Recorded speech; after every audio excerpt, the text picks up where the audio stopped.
Blessed day, everyone. Welcome to our live stream. Again, this is your brother in Christ, Jose Roniboy Perez Cariaga. Isang mapagpalang umaga, isang mapagpalang araw na naman po ang ating inihahatid sa bawat tahanan, sa bawat individual na manunood, mag-aaral sa broadcast o sa live stream natin ito. Nasa part 4 na po tayo ng train up a child in the way he should go. Even when he is old, he will not depart from it. At ang ating presumption at ang ating iniwanan noong nakaraang broadcast, noong nakaraang Sunday is that sa absence kasi ng parents or sa absence, sa kawalan ng mga mag-train sa child, ang sabi nga natin, you can't give what you do not have. So, napaka-laking gap po yun para sa ating mga kabataan. Kasi hindi mo talaga pwedeng ibigay ang wala ka. It's just like blind leading the blind. And they will both, sabi nga ng Panginoong Jesus, ay mahuhulog sila sa ditch. Or kagaya din ng mga life coach. Ang dami mga batang inexperienced na mga kabataan, sasabihin nila, pakilala nila kasi nga ipinagbawal ng tawag natin na coach, na counselor dati-dati. Ang tawag sa kanila ay counselor, life counselor. Subalit dahil sa RA ng isinagawa sa Pilipinas, isinabatas, I should say, bawal na gamitin yung katagang counselor. Kaya ang tawag nila sa mga sarili nila ay life coach. Life coach? 21, 22 years old, life coach? Ano may bibigay nun sa life? Tanggap natin yung mga sasabing mga financial coaches or yung iba na untrained. Kaya nga noong minsan na napasama tayo sa MOA, sa mga training and solemnizing officers, and nagagalit doon yung isang lady mayor dahil nga naku-question daw sila bakit sila binigyan ng authority to solemnize marriage. And nag-umpisa yung tanungan. So sa isang open na diskusyon, ang sabi ko nga sa isa sa mga facilitators noon, paano kasi naman, paanong magbibigay din naman ng advice, ng counsel, kasi nga counselor ang mga pare, sabi ko, hindi niya nasubukang magkaroon ng asawa, hindi niya nasubukang mag-raise ng anak, hindi niya nasubukan yung mga internal things na nangyayari sa loob ng pamamahay. It's just like the untrained trainer or trainer. Kaya hindi na train, hindi na sanay. Iba yung ideal sa practical. Iba yung naranasan, iba yung kakayahan. So, you can give what you do not have. Plain and simple. Nung tinatanong ko nga, sabi sa akin, Pastor, magagalit naman sa atin ang mga kasamahan nating mga pare. Kasi nga, sabi ko, exactly yung point natin. Hindi pwedeng magbigay ng counsel ang hindi niya naranasan. Hindi pwedeng magbigay ng isang training ang hindi na-train. And that is exactly what we have. So, train up a child, part 4 po tayo. At nakita ko na angkop, dahil ito yung naririnig natin lagi, na pansunod ka agad-agad pagdating sa mga dapat gawin, yung examples to follow or follow in his steps, or ito nga ay may aklat na in his footsteps. So, inilabas po natin na 1 Peter chapter 2 verse 21, wherein it says, "It was to this that God called you. For Christ himself suffered for you and left you an example so that you would follow in his steps." Christ himself left you an example. It is an example that you would follow in his steps. Napaka ganda na may halimbawa, may masusundan. So, dito po tayo mag-i-start ng ating pang-apat na part ng Train Up a Child. So, we'll open our 1 Peter chapter 2:21 at ito ang makikita natin. May mga example ba na makikita tayo for us to follow? Well, John the Baptist, that is. Luke chapter 1 verse 80, ang makita natin doon as John is growing up, itong nakasulat sa kanya ayon kay Dr. Lucas. The child grew and developed in body and spirit. Tingnan yung maigi. Dalawa yung paglaki or pag-grow ni John the Baptist. He grew up and developed physical and spiritual. So, okay, karamihan naman sa mga kabataan ngayon, we allow them to develop, to grow physically, at ang iba is mentally lang, ano? Physically, ang iba is socially ba? Meron ba? Let's move on. Chapter 2 verse 40, talagang makikita natin yung pagiging physician ni Dr. Lucas, ano? Hindi siya apostol, na gagamitin niya yung mga terminong ganito eh. Hindi ginamit ng sino mang mga authors or writers ang may kaalaman ng development na to. Luke chapter 2 verse 40, when talking about Jesus, ito sabi ni Dr. Lucas, the child grew and became strong, okay? Physical. And then mayroon siyang mental. He was full of wisdom. And God's blessings were upon him. So parang tatlo na ito, no? Physical growth, mayroon siyang mental growth, at mayroon pang tinatawag na God's blessings were upon him. So it could probably be spiritual growth. So sa mga tripartite, bipartite, or anumang mga pag-iisip na ganyan na isinusulong ng mga psychologists at saka ng mga counselors or sa ating understanding the self, ito pinoprovide sa atin ni Dr. Lucas. Here's another one. Sa Lucas, Kabanatang 2, talatang 52, minention niya na talaga. Yung the child grew, yung 180 is about John the Baptist, 240 is Jesus, but 252 is Jesus himself na ang pinangalanan ni Dr. Lucas. Jesus grew both in body, wisdom, gaining favor with God and people. Ito yung growth na makikita natin, no? Mayroong physical growth, mayroong mental growth, body, wisdom, mayroong spiritual growth, gaining favor with God, at mayroong social growth, kung titingnan natin maigi. Buo, ano? So, train up a child. When we train a child, hindi sapat yung physical lang. Hindi sapat yung psychomotor memory lang, ano? Hindi sapat yung ano ba dapat? Kay Jesus, ang example natin na makikita according to Dr. Lucas is that the child grew physically, mentally, spiritually, socially. Good example to follow. An example for growth. Pero alam nyo ba, na bagamat maganda na sana yan na gamitin natin and i-mimix natin sa Gospels and yung general epistles na ganito, na siyang ginagawa ng ibang mga jumping preachers na ganyan na, pinagtugma lang, tapos parang puzzle, no? Pero one should be thinking, anong year ba lumabas yung sulat ni Apostol Pedro? At available ba ito sa ibang mga churches na kagaya natin, no? Isang pindot lang sa ating cellphone, andyan na kaagad-agad ang mga verses, isang pindot lang, isang hanap lang sa ating laptop, nakikita na natin kaagad-agad, magkukonek-connect pa yan. Kaya, yung iba, tuloy, nai-intimidate silang mag-aral. Kasi nga, ang pinapakita naman ng mga mangangaral ay jumping horse, kuha dito, kuha doon, tapos pag hahalu-haluin, then ilalabas parang napakagandang putahe. At saan galing? Dito, sa banal na kasulatan. Kaya according to the pattern, mga ganun na mga kaparaanan.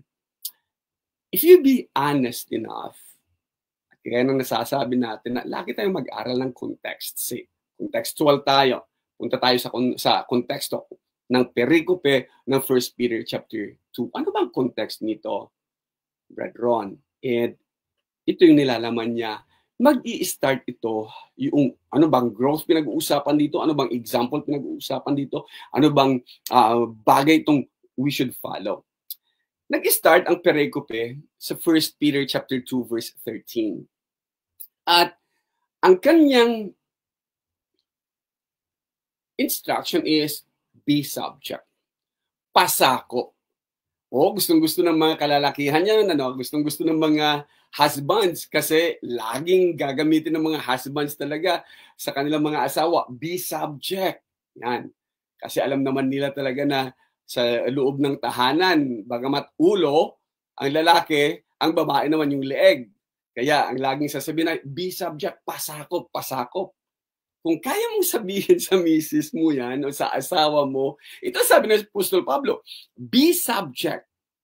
For whose sake? Para kanino? For the Lord's sake.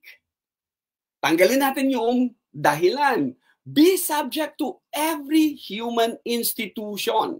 Mayroon tayong mga social institutions. Be subject to lahat ng human institution. Mabigat naman yan. Ibig mo sabihin, pasakop ako sa gobyerno, natural. Ibig mo sabihin, pasakop ako sa paaralan, natural. Kaya nga sa school magkaminsan, pagka may rules, talagang ipapasunod na. Nagsasabing, kalayaan namin to, sir, karapatan namin. Yes, pero you have given that right the moment na you sign that enrollment form and you sign that it is a must. Doon sa aming student handbook, it is a must for them na pasakop sa nilalaman ng student handbook. Kaya nga, anong right pinagsasabi mo? Anong karapatan pinagsasabi mo? Inalis mo ang karapatan na yan the moment you sign that. Pero, ang appeal ni Apostol Pedro, ang instruction ni Apostol Pedro is that be subject to every human institution. Para kanino? For the Lord's sake. Para sa Panginoon. Hindi para sa sarili mo, hindi para sa emperor, hindi para sa kung sino mang namumuno ngayon, o hindi kung sino mang presidente ngayon, or kung sino man ang ruling party ngayon. Ang sabi niya, be subject for the Lord's sake, for God's sake. And then, inut-inut niya, whether it be to the emperor as supreme, hindi na nakatataas. Emperor as supreme. Supremo. Emperor na siyang namumuno sa buong imperyo. And then, from that supreme, ibaba niya ng konti, governors that govern yung populace. Or to governors as sent by him, by the emperor himself, to punish those who do evil and to praise those who do good. Aminin natin, ang mga na-pray-praise, yun lang naman mahilig maglangis, Pero yan ang instruction ng Apostol Pedro. At yan ang konteksto ng example and following in his steps na nasa verse 21. Verse 15. To be subject is the will of God. Kaya natawa ako noon yung isang kadebate ko na nagsasagutan kami, pero napapansin ko na lahat ng sagot ko sa mga argumento niya sa kanyang page, sa sinasabing page daw niya yon, dinidelete niya. So I keep taking screenshots. Hindi niya matanggap itong bagay na to. Romans 13 kami nag-umpisa, even this one, chapter 1 Peter. And even for those na nagsasabing God hates divorce. And again, ang sabi nga natin, ito ang mga principles, ito yung mga bagay-bagay na dapat nating tinitingnan. Huwag yung opinion mo lang. These are the facts. These are written. Be subject to every human institution, for this is the will of God. What is the will of God? That by doing good, pagkatama yung gagawin mo, you should put to silence the ignorance of foolish people. Anong kalooban ng Diyos? Pagka gumawa ka ng tama, mapapatahimik mo talaga ang lahat ng nagbibentang sa'yo, ang lahat ng nagsasabi ng masama tungkol sa'yo, ang lahat ng mga bagay-bagay. You silence the ignorance of the foolish. Nangyayari ba? Ay ang maiingay ay yung maingay na minority and then silent majority. Yan lagi na nakikita natin. Kahit na gaano man kadamay ipakita mo sa television o ipakita mo sa mga vlog o ipakita mo sa social media na ganito na kadaming. Again, the will of God is that by doing good, you silence, hindi yung opposition, you silence the ignorance of the foolish people. Ito talaga ang konteksto. Now, how are we training our children on this? Are we telling them that for the Lord's sake, do good? For the Lord's sake, obey. For the Lord's sake, be subject. For the Lord's sake, we do good, and by doing good, we silence the ignorance of the foolish people. Hindi. Ang itinuturo yata natin is, sige, mag-aklas tayo. And then here's another one. Hindi pa siya tapos sa 15, ha? Live as people who are free. Tama nga, may karapatan nga tayo.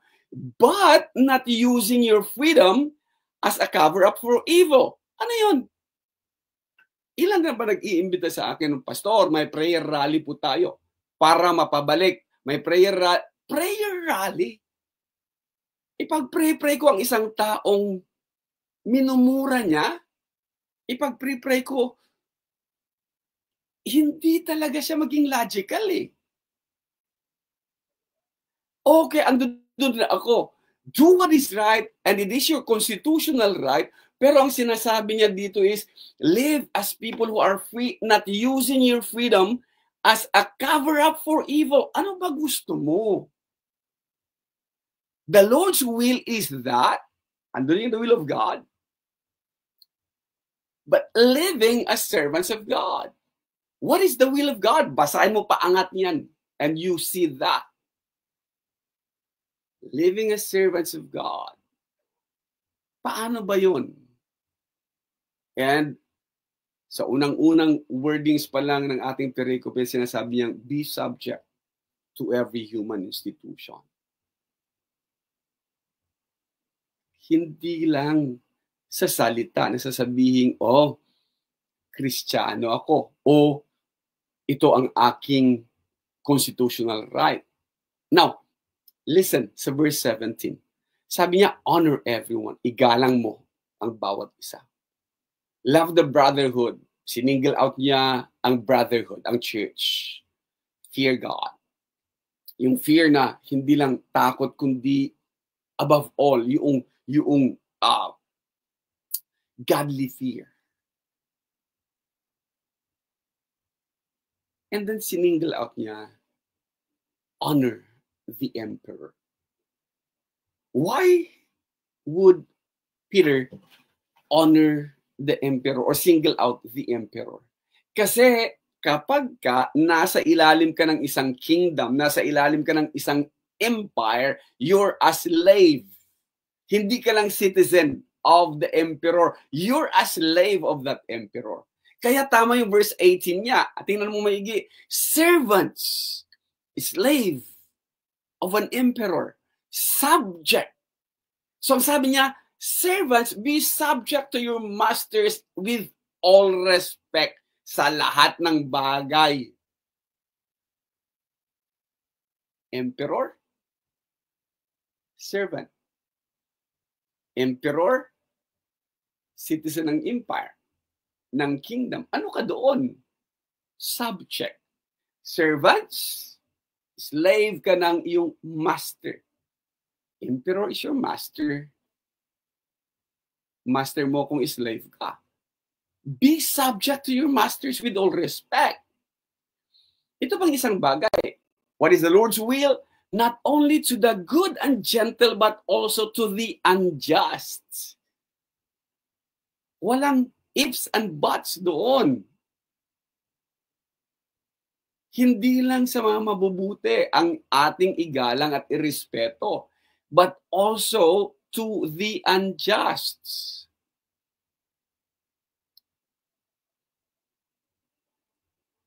consistent. We respect sino mang elected na president. Consistent po tayo. We may not agree with the elected president, but we believe God placed them there for a purpose.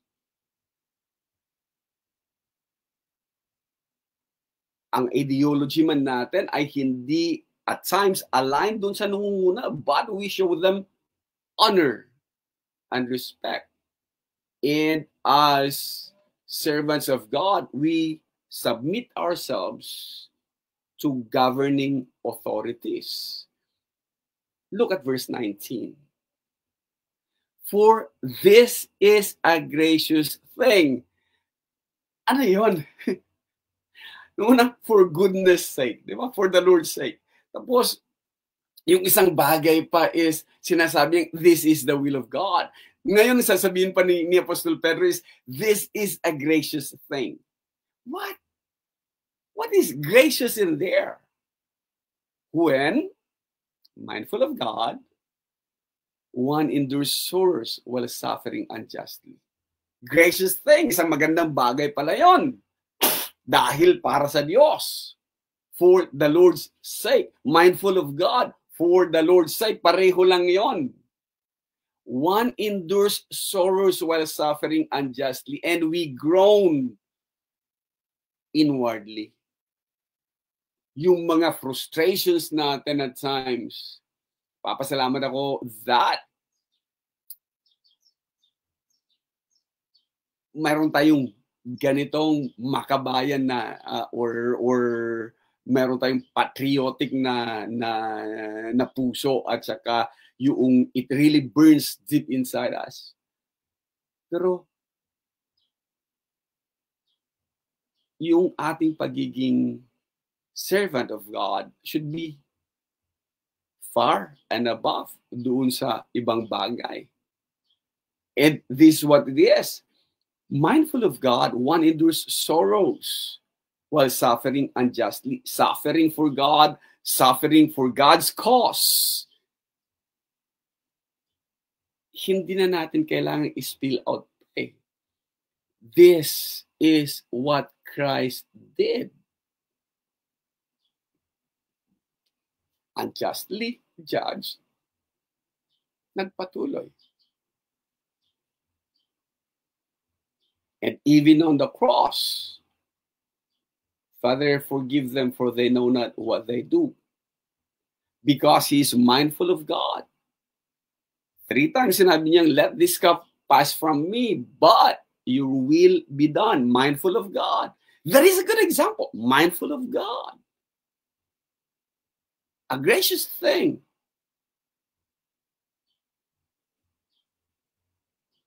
And hindi talaga niya inisip yung sarili niyang kapakanan, but thy will be done, not mine. Hindi talaga uubra doon yung self-entitlement. Thy will be done, not mine. Mindful of God. For the Lord's sake, this is what God requires of you, wants from you.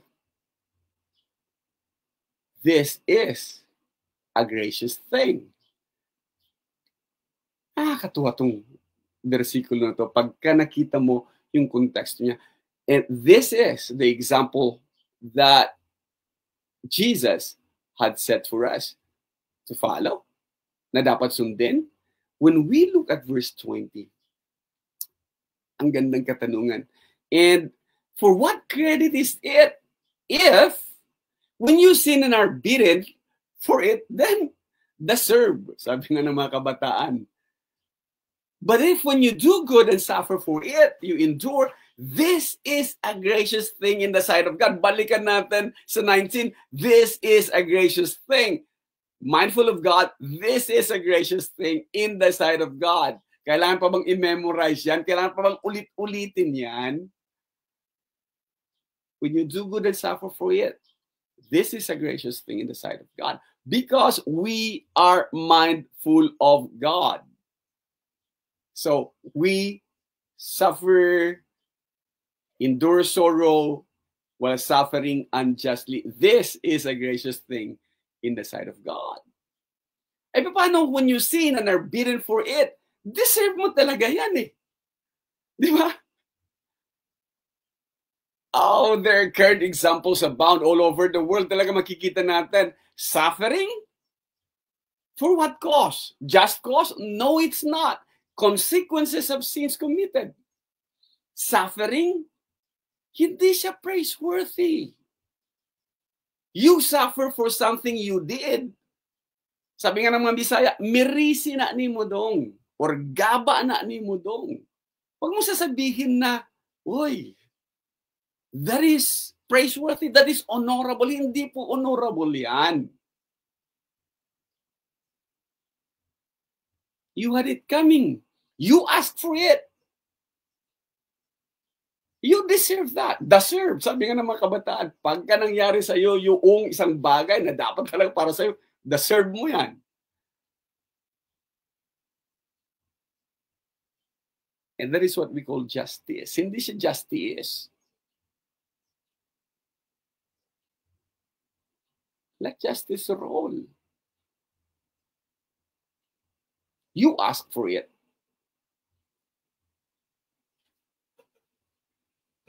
Kaya yung verse 22 na siyang versikulo natin, or 21, for to this you have been called, because Christ also suffered for you, leaving you an example so that you might follow in his steps. Saan tayo tinawag? You were called for this. Gracious thing in the sight of God. You were called for this. Why is that? Christ suffered doing good. When you do good and suffer for it, you endure because Christ also suffered for you. Ba? Yan pinag-uusapan dito. What example is that all about? Again, ulitin nga natin, it is suffering for good cause or suffering for God's cause. In doing it, it is a gracious thing in the sight of God. Ulitin natin. Ang example na sinasabi niya ay hindi lang to be Christ-like, kundi itong mga bagay-bagay that Christ suffered doing good. Yes, Christ did suffer, pero walang narinig, kaya ang susunod versikulo, committed no sin. This is the step we need to follow. That we be suffering for God's cause, for good cause. We endure doing what is good. Kasi yun ang iniwanan sa atin ni Jesus. Hindi lang yung pangalan. Hindi yung self-entitlement. Hindi yung this is my life. I can do whatever I please. Kundi ito siya. Suffering for good cause. Suffering for God's cause. This is a gracious thing in the sight of God. And Jesus has shown that to us. Tanong ngayon is, what are we training our children? Kaunting pitik lang, magre-reklamo ka agad-agad. Nai-invalidate yung feeling ko, nai-invalidate yung katuwiran ko, nai-invalidate yung karapatan ko. Self-entitlement. What are we training our children? Or baka naman yan ang nakikita nila sa atin. What examples are we doing?